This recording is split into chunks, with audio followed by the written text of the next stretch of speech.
The former governor of Gambella State, Mr. Umid Ujalu, and his deputy Tinkwai have been sent off.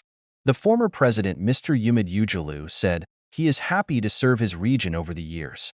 They expressed their gratitude for the farewell program and mentioned that they are ready to serve their country using their experience.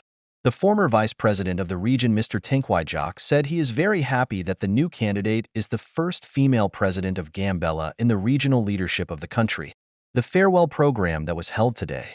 The new candidates expressed their gratitude and wished them a successful working year. The new head of administration, Mrs. Alemati Umid, has said in the farewell program that she is ready to fulfill her responsibilities with competence and sacrifice.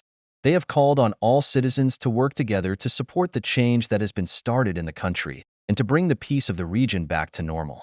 Invited guests and regional, zone, and district senior officials have attended the farewell program.